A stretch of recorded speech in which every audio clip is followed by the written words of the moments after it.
sweet like a buttercup. You're a Barbie doll.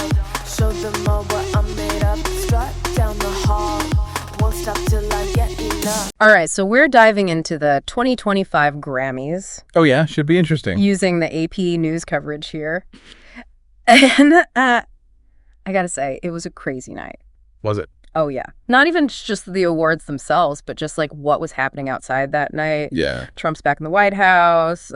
Trade wars are heating up. Oh, right. We had that horrible midair collision. Oh, yeah. And scientists are even talking about like a possible asteroid threat in 2032. Oh, wow. It's kind of like music almost had to fight to be heard this year. Yeah. It's true. Like sometimes it really does feel like the world's falling apart around us. Right. But we're all still here, drawn to the power of music. Yeah. And this year's Grammys were definitely powerful. No kidding. Let's start with Beyoncé. Album of the Year for COWBOY Carter. Right? I mean, no surprise, really. Yeah. But then she also wins Best Country Album Wow. for the same record. Is this like a new era of genre bending, or is this just like pure Beyoncé magic? It's definitely rare. Like Yeah. you really don't see that kind of crossover win very often at the Grammys. Makes you wonder, Yeah.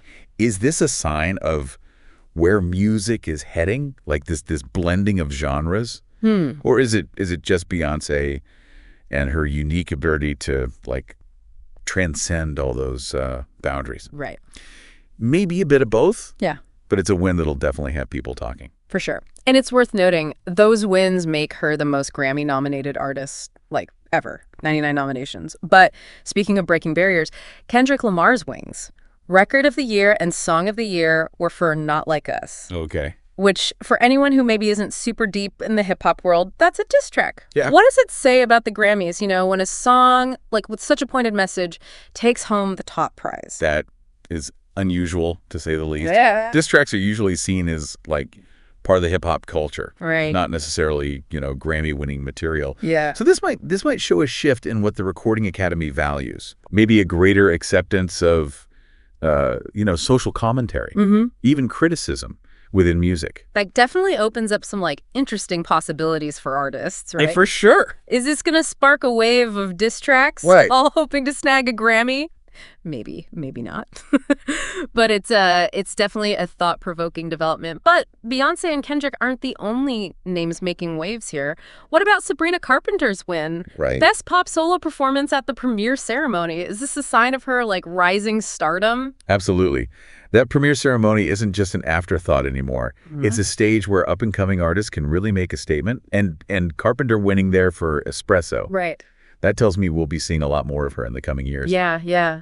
Speaking of changing trends, though, the Beatles Oh, wow. win Best Rock Performance for Now and Then. Okay. This is a track that actually used AI in its creation. Oh, wow. It's amazing to think about. The Beatles, back in the spotlight, Yeah. with technology that didn't even exist during their heyday. Right. It's like a time warp. It really is. But it also kind of brings up a bigger question about how AI is like changing the music we hear.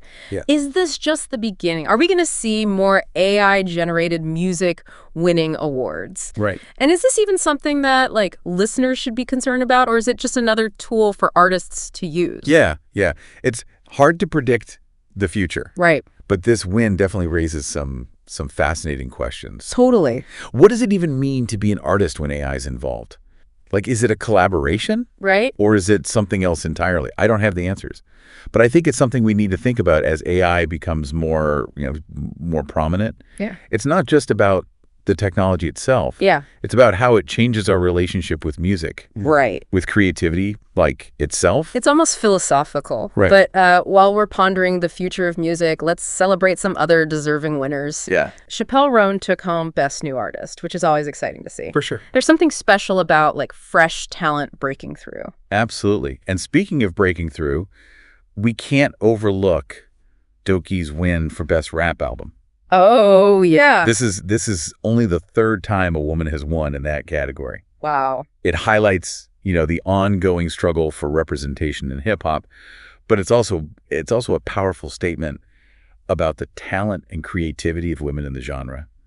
Like each win like this paves the way for more diversity and inclusivity in the future. It's a reminder that progress is being made, but there's still work to do. On a maybe somewhat lighter note, Dave Chappelle won Best Comedy Album for Dreamer. He remains a pretty powerful voice in comedy, even amidst, controversies. Yeah.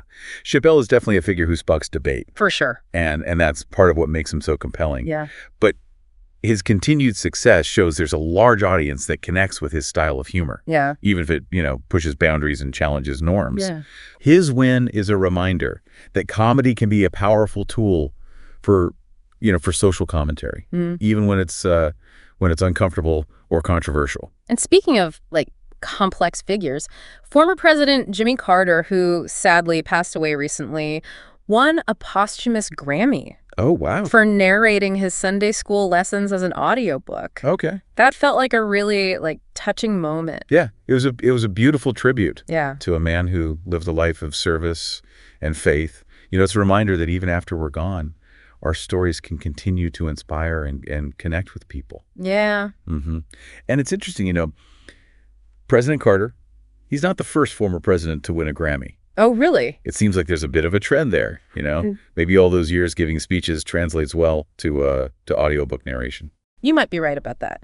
But getting back to the music itself, this year's Grammys, they felt like more than just an awards show. It felt like, a snapshot of a music industry that's in transition, embracing this new technology and social commentary, but also still celebrating its roots. Yeah, I think that's a great observation. On one hand, you've got these historic wins for artists like Beyoncé and Doechii. Yeah. Pushing those boundaries and advocating for more inclusivity in the industry. Right. And then on the other hand, you have the Beatles winning with a track that used AI. Exactly. It's like tradition and innovation are having this head-on collision. Yeah, and it's not just about AI either. Kendrick Lamar's win with a diss track, that suggests that social commentary, even when it's, pointed or controversial, has a place at the forefront of music. Mm-hmm. It seems like artists are feeling more empowered to speak their minds. And the Grammys are taking notice. So what do you think all of this means for the future of music? Well, that's the big question, isn't it? The 2025 Grammys, they were less about, looking back and more about looking forward. Mm-hmm. It's like the industry's at a crossroads, asking itself some really tough questions about what music should be and what it can achieve. It's exciting though, right? We're witnessing this evolution in real time. Absolutely. The old rules are being challenged and new possibilities are emerging. Yeah. But in the end, it's all about the music itself, the way it connects us, moves us, and makes us think. Absolutely. And for anyone listening, I encourage you to check out the work of these winning artists. Explore their music, see what resonates with you. Yeah. You might just discover the sound of the future, or at the very least gain a deeper appreciation for the incredible diversity and power of music today. Yeah. Great advice. And remember, even amidst all the chaos in the world, music is a constant. Yeah. It's a source of comfort, inspiration, and connection. So keep those ears open and keep exploring the ever-changing world of sound. Well said. And never be afraid to challenge your own assumptions about what music can be. Yeah. That's a perfect note to end on. Thanks for joining us for this deep dive into the 2025 Grammys. It was my pleasure. Yeah, it really does feel like these Grammys this year, they kind of threw down the gauntlet, Yeah. for both artists and listeners. And with everything else going on in the world, it's almost reassuring that music just keeps evolving and pushing boundaries. Yeah, I agree. It wasn't, just a celebration of the past year in music. Right. They felt like a preview of what's to come. Yeah. We've talked about genre lines blurring, AI's role, artists using their platform for social commentary. It's a lot. It's a lot to absorb. Yeah. And to think, even just a few years ago, a diss track winning, top honors at the Grammy, it would have been, unthinkable. Oh, yeah. Now it feels almost inevitable. What do you think this says about, how our relationship with music is changing? It suggests that, we're more open now to music that challenges us, that makes us think critically about the world around us. Maybe we're realizing that music doesn't have to just be entertainment. It can be, a powerful tool, right, for sparking these conversations and driving social change. It's definitely not your parents' Grammys anymore. But in a way, it's also kind of like a return to music's roots, you know, as a form of protest and social commentary. Think about like folk music in the 60s. Oh, yeah. Punk rock in the 70s. Like music has always reflected the times. Absolutely. And it just seems like we're entering this new era of artists using their voices to speak truth to power. Exactly. And the really exciting thing is we're just at the beginning of this journey. Yeah, totally. You know, AI is still in its infancy in terms of music creation. And we're only just starting to really grapple with the ethical and artistic questions that it raises. It's true. Who knows what the future holds. But, you know, one thing's for certain. Music is going to keep evolving. It's going to keep surprising us and challenging us in ways we can't even imagine. So, like, what's the one thing you hope our listener takes away from this this whole deep dive we did into the 2025 Grammys? Keep listening, I would say. You know, with open ears and an open mind. Don't be afraid to explore new genres, to listen to artists who challenge your perspectives and to embrace the unexpected. Music is a constantly evolving landscape. Right. And the most rewarding journey is one of, you know, discovery and exploration. I couldn't have said it better myself. So until next time, keep those playlists fresh and remember, the future of music is out there waiting to be discovered. Absolutely. Thanks again for joining us. Yeah, thanks for having me. Sound the alarm. I'm coming up. We'll have a ball. I'm sweet like a buttercup. You're a Barbie doll. Show them all what I'm made of. Strut down the hall. Won't stop till